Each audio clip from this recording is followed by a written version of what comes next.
What's good, internet? This is M43, and I want to talk about movie Bugonia. What a fantastic movie.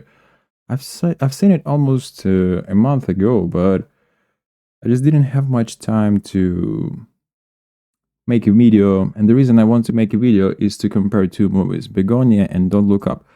Let's first talk about Bugonia. What is this movie about? What topic it discovers? So I didn't like this director too much. I didn't like his previous movies, but this one works for me really well. It's a really grounded movie. It's a simple story. Only three characters we have, right? We have three characters in the movie, and Emma Stone, one of them, and this guy. This guy is a lunatic. He kidnaps Emma Stone in this movie, and he has his autistic brother who helps him with it, right? So basically, three characters. And this movie opens with a scene where this crazy lunatic guy, I don't remember his name, but it doesn't matter. So the reason why he kidnaps her, he hates big corporations, he hates all of this system and shit. And he thinks that aliens are behind all of that. So like those big corporations exist, right? But all aliens are behind them. So when he kidnaps Emma Stone, this is why he does that. So he could negotiate some deal, and so aliens will leave the Earth. This is his main motive. And after he kidnaps her, I think this is where movie becomes fun.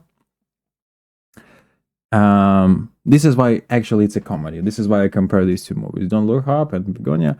Both of them are comedies. Bugonia is a comedy of absurd. So during the first hour, some crazy stuff happens. So like this is how she looks, right? This is how she looks. She has hair, but this guy cuts her hair off.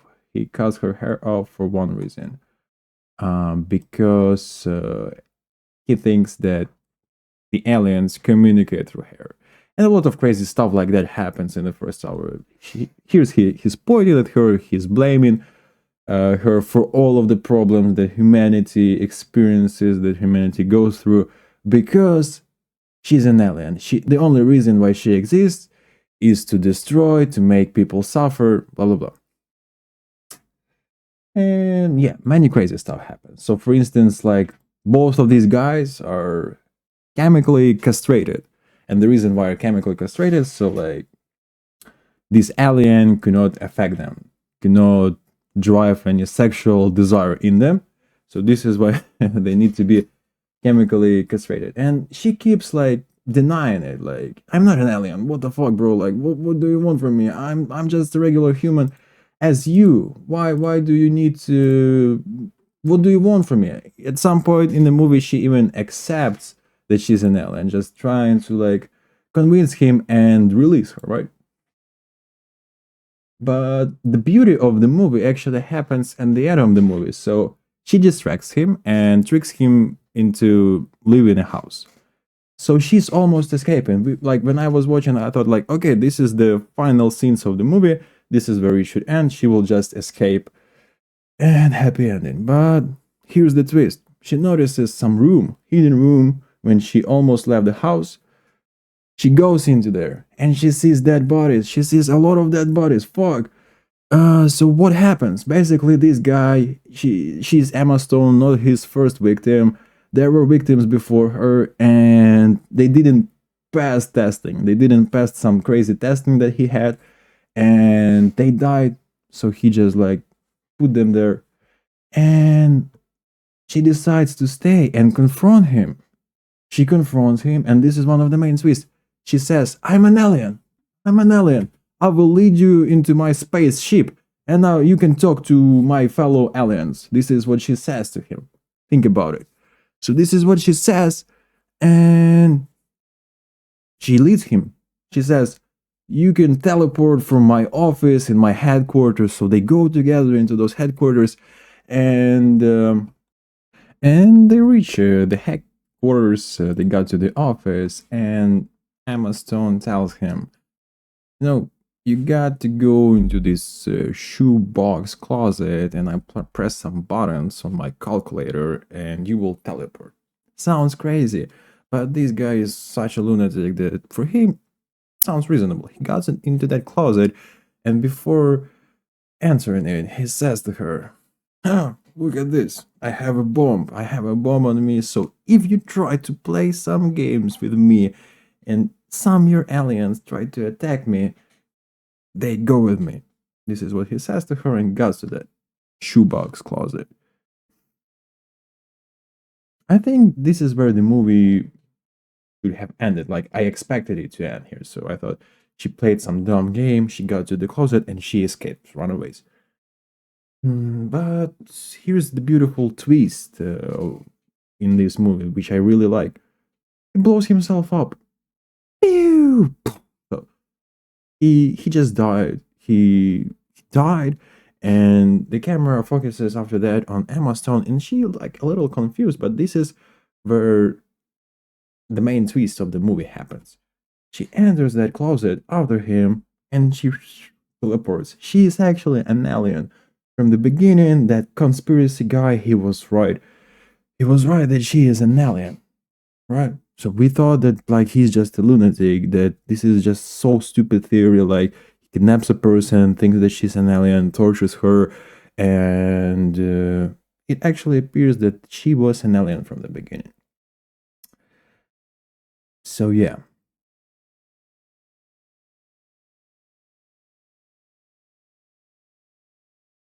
he was wearing that bomb, like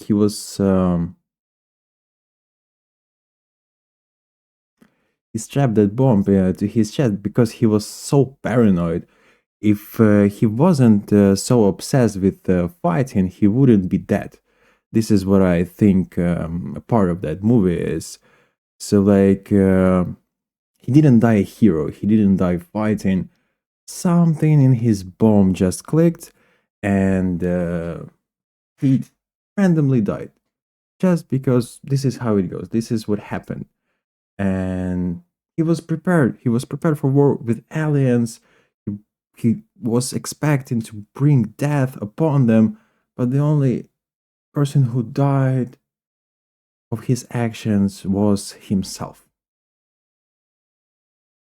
Yeah. So, and also, the main question I think of this movie is if he was right, why did he lose? I think if he didn't have that bomb, so like we have this twist, we have the twist, Begonia, and the main twist is that she is actually an alien. And if he didn't have that bomb, his main purpose was to meet those aliens and negotiate with them so they could leave, because he found the main problem in them. And maybe he could have reasoned with them, we don't know, we don't have an answer. Maybe he could have asked them to leave, but he chose violence first. That bomb represents a violence on him, and then violence took him.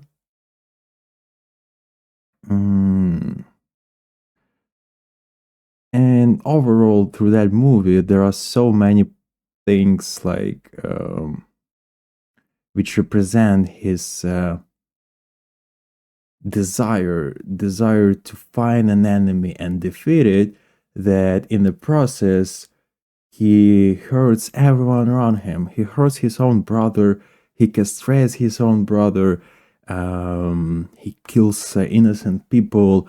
In some part of the movie he actually kills some guy who was actually trying to take care of him, so he also kills him.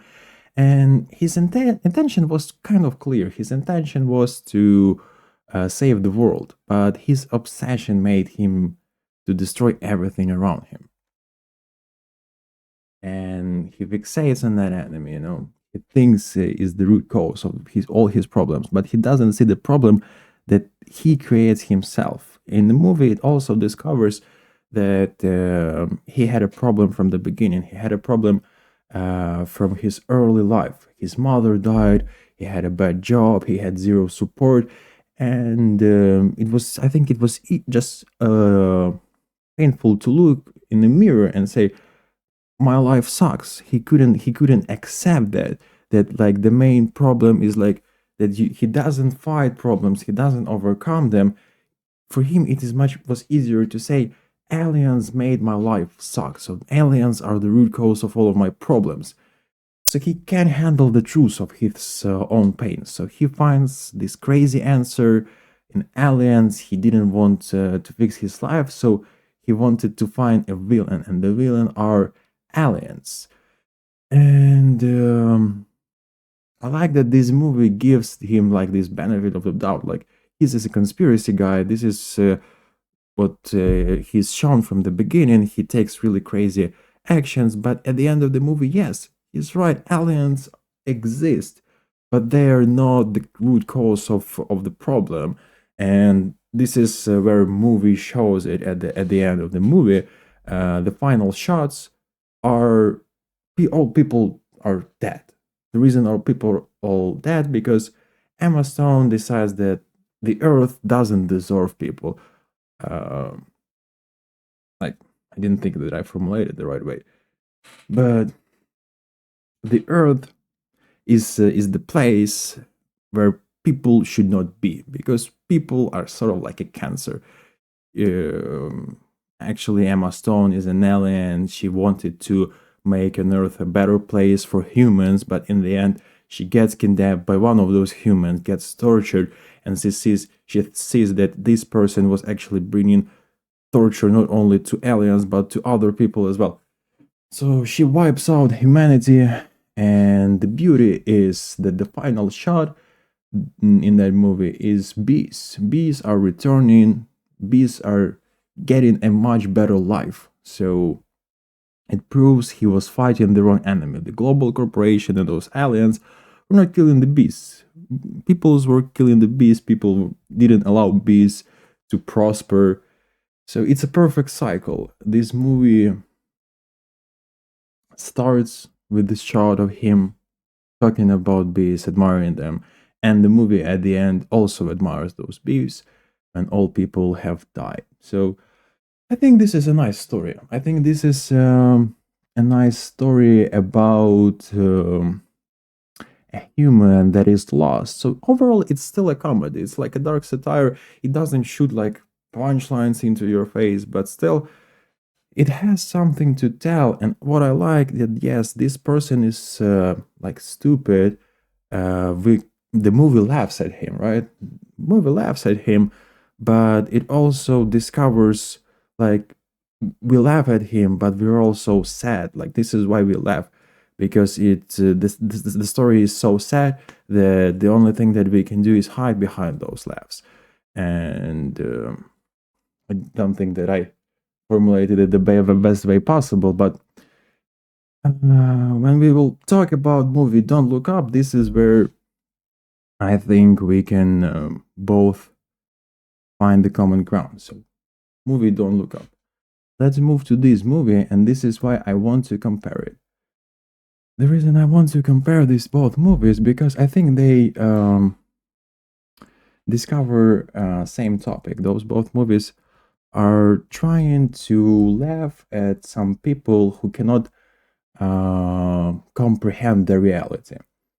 So in Don't Look Up, we have a conspiracy guy. He has a lot of problems, but he deflects and he finds a problem somewhere else. Movie Don't Look Up. What is happening in movie Don't Look Up? If you don't remember, it was released back in December. Yeah, I think it was December 2021. This is like almost post-pandemic times. The world was so polarizing back in those times. And I remember that I saw it once and I didn't want to get back to that movie. I didn't want to get back to that movie for one simple reason because it didn't have anything to tell. Like this movie was just so empty. Um, it tried to laugh at everyone at the same time. This is my main problem with that movie. That every character except like Leonardo DiCaprio. Let me open this poster.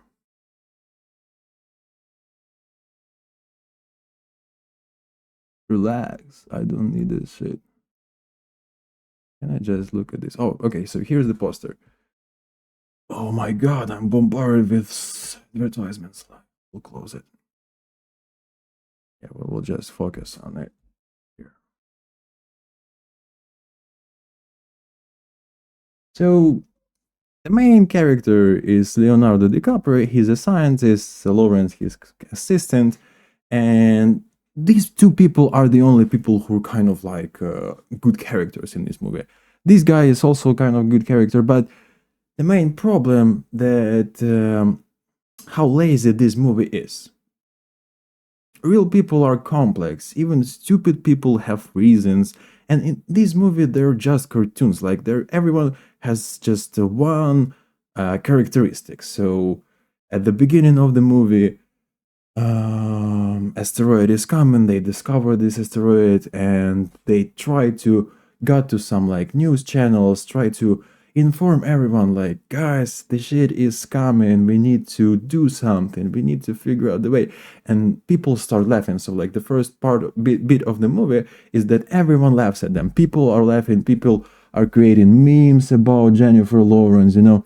So what does that represent? What does director want to say about like people, that everyone is retarded, that everyone cannot comprehend shit?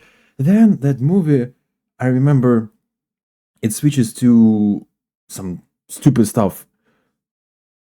There is Ariana Grande in that movie, and there is this guy, Kanye.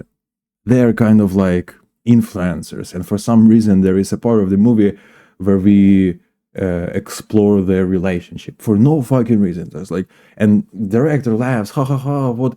Those people are so stupid that they cannot like even formulate a proper sentence, like almost like me, but their native language is English.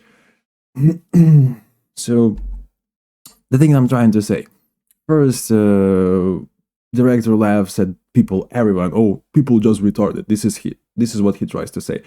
Then he laughs at influencers, some specific group, like, yeah, we have influencers and they are also retarded. They're just stupid. The only thing that drives them is sex, money, and drugs. Ha ha ha ha. So yeah, and then it continues. We have this guy, he's a billionaire, he's just a narcissistic retard who masturbates in a mirror and like he thinks he's so fucking cool and smart. We have politicians who are just greedy bastards and they don't have anything behind them. They don't think about tomorrow, they only think about today and how much money they can steal. We have some military guy and he's just stupid. So everyone in this movie resembles one characteristic. They are just stupid, and that's it. They're laughing at people because they cannot comprehend like